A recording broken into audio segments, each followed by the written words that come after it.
to focus solely on the trackpad and the keyboard of the old Lenovo ThinkPads versus the new Lenovo ThinkPads. I did a long, drawn-out video on this, but this is something that's such a clusterfuck that it deserves its own shorter video that people are more likely to actually watch. So let's focus on the trackpad first. I'm going to try to focus as much as I can on the objective things, not the opinionated things, just the things that are actually true, that cannot be changed, that are technical, because there are certain matters as to whether you prefer a trackpad or a trackpoint, whether you like a large trackpad versus a small trackpad. And I just want to focus on the basics of design and pointing out why it is Lenovo's designers who decided to make this instead of this are completely fucking retarded. So let's start with how your hand rests on the keyboard. My hand rests on a keyboard like this, so I'm typing, and here's my track point right here. Now, one thing you may notice is that even when I am touching the middle click button, so I can scroll, as you can see here, my finger is touching the right mouse button because I'm doing this at an angle. See, I don't use the track point like this, nor do most sane people. We all kind of use it like this. The whole point of the track point is that we're always touching the keyboard. We're never away from being able to work, and unless you have some sick finger configuration, this is the way it is. Now, here's why this is important. You see how this has separate buttons? You got your left, your middle, and your right. You see how this has no separate buttons? Here's why this is a clusterfuck. Now watch this. My thumb is touching the right one, but pressing the middle one. And as you can see, regardless of how much my finger touches the right mouse button, so long as I'm clicking the middle one is the one that is activated. Now, let's move over to this clusterfuck here. Let's go to Slashdot so I can scroll through. I like Slashdot. I've been reading it since I was 13 years old. It's a cool website. Alright, now here's how this one works. Now, if I touch the right click and press the middle, it registers a right click. Let's do that again. If I touch the right click, but I press middle click, it registers a right click. Here's why that's a clusterfuck. As I explained, my hand rests on the trackpad like this. So I'm going to be scrolling up and down. I'm going to try to scroll up and down enough times until this happens by mistake. And eventually, if I keep doing this, I'm eventually going to right click when I mean to middle click. Let's see if I can get it. Here we go. Now, it took me about 13 seconds to get to the point where I'm taking my finger off of it and going down to make an error. Now, I use my computer for about, I would say, at least 3 to 5 hours a day to do various forms of work. So if I'm making one mistake every 13 seconds, can you imagine how many times I middle click instead of left click, where middle click is closing a browser tab? So this is frustrating because I'm often clicking the wrong thing because of the way my hand sits. Now, this is not a subjective matter of what I like. This is an objective matter of my human hand sits on a keyboard and a trackpad like this. Therefore, this finger is always going to be touching one of the other buttons, which is a clusterfuck. Now, the second part of this is that they've enlarged the trackpad. Now notice on this one that the trackpad is smaller. It doesn't look as cool. It doesn't look as much like an Air, one of those. Now here's the whole thing about having the smaller trackpad. See here, where my thumb starts and my palm ends? That is where the trackpad starts. So my palm is not touching the trackpad, meaning I'm not moving shit just, because I'm touching it. Whereas on this one right here, since the trackpad is so big, my palm is decently into the trackpad, which means that I am moving the mouse around if I'm moving my hand around. Now, there are ways to, set up the heuristics in Linux, and the Windows driver does a decent job of stopping this, but do you know what the best way is to stop the mouse from moving when my palm is touching it? To create a trackpad that my palm does not touch through a good ergonomic design. And that's what the people who designed the old ThinkPads did, that the people who designed the new ThinkPads did not. So, in order to use this properly, I have to put my hand into something called the claw. Let me show you what that is. The first thing I have to do is move my thumb like this, because there is no mercy, there's no forgiveness. If I am touching the right mouse button the slightest fucking bit, when I middle click, I right click. And if I'm touching the middle button even a tiniest bit as I left click, I middle click and I close the fucking window. So there's no more this. That's gone. There's no more clicking like this. I have to click like this. I have to click with a sick form of precision, which requires that my thumb be perfectly vertical. So I have to bend it like this. The second thing I have to do is lift my palm a little bit off of the touchpad. So I have to do this first, Now, since my hand is lifted off of the touchpad, my thumb has to be extended more in order to actually reach the buttons. So I have to stretch my thumb like this and stretch my hand. I have to bend my finger, and then I have to lift it off the touchpad, which results in what I call the claw. And after you spend about 45 minutes with the claw, you start to feel bad for people who have arthritis. You start to wonder if maybe you have arthritis, because that's what it feels like when you use your hand in this claw position for this period of time. And this is a fucking fail. You can tell me all you want about how they polled people, and they had focus groups, and they had ergonomic designers try to come up with a foofy nice design, but no, it doesn't fucking work. It results in a hand that feels like it has arthritis, whereas this results in me being productive. Now, let's talk about the keyboard on this clusterfuck. Honestly, this is a really cool keyboard. The chiclet, it feels good. The numbers feel great. The letters feel great. It kicks the crap out of this. Here's why. 2 reasons. First, it's more sturdy. If you're banging away on this, the keyboard never goes down. Whereas if you're banging away on this, let's see. You can see, so look at the shift key. As I'm banging away, the shift key is going down, the enter key is going down. This is not as sturdy a keyboard. Don't get me wrong, it's durable. You can spill water in here and it's not going to destroy the computer. This is a good keyboard. This is better. So why am I bitching? Well, in spite of the fact that you have these curved keys, in spite of the fact that you have a more sturdy keyboard that allows it to feel like it's hugging your fingers as you type, they changed the layout and fucking destroyed it. Let me show you what I mean. You see how this looks? To anybody who's ever used a desktop computer, this looks familiar. This looks like a standard desktop computer. And most people who are using laptops are accustomed to having used a desktop computer. So when you use a keyboard like this one that's exactly the same as your desktop, you can just get to work and feel productive. It's not like, oh, I'm on a laptop now. I'm going to be slower because I'm on a laptop now. No, with this, you're as productive as you would be on a desktop. With this, it's, oh, I'm on a laptop now. I have to get used to it. I'm going to make typos. I'm going to type slower. Because this is very, very different.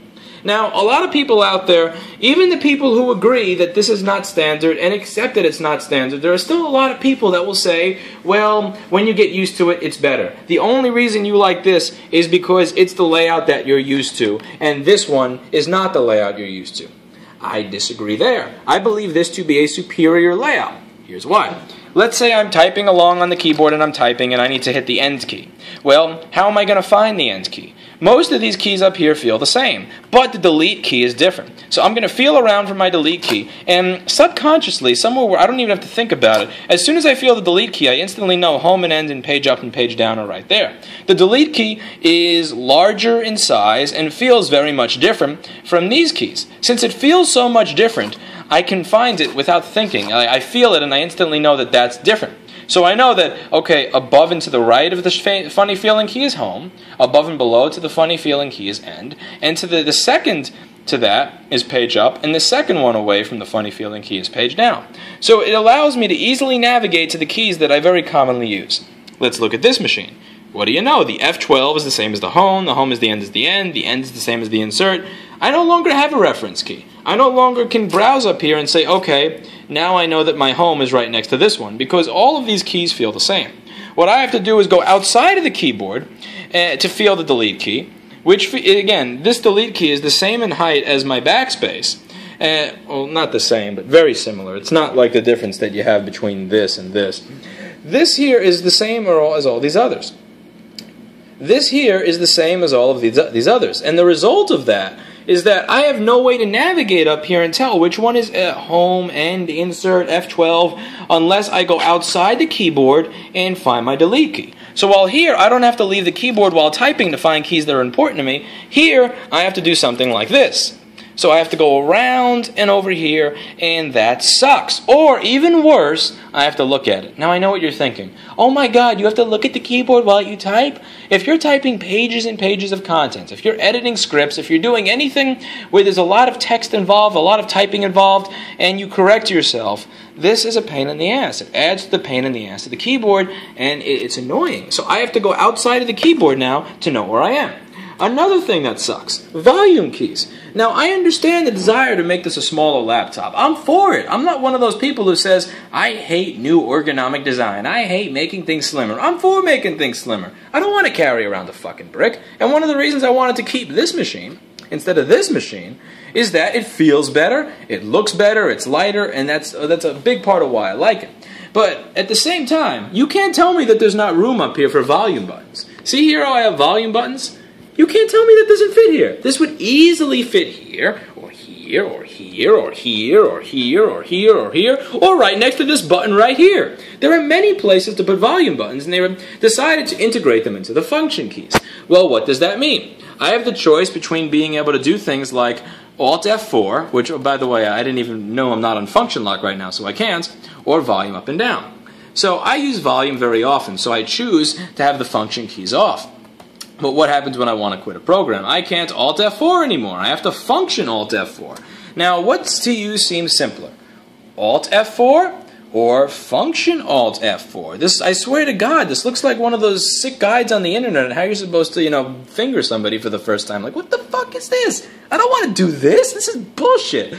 And that's the way I'm supposed to hit function keys on this laptop. And I know I'm not your average user. Your average user doesn't use function keys, but I do. People who use computers that say this on them use their function keys. And when you see this on a computer, you expect to be able to not have to choose between whether you want your volume to go up and down and whether you want to quit a program using Alt F4, change your boot order using F12, leave the GUI using Control Alt F3. These are all things I do on a regular basis that I want to be able to do.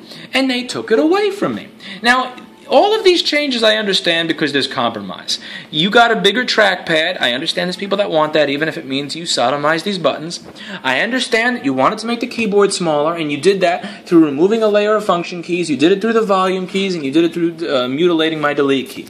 But one of the things that there is no compromise for, where there was no compromise, is removing the media function keys. Here, I can decide to play music or stop music, or go from the previous track to the next track using these combined with the function key. Here, I cannot.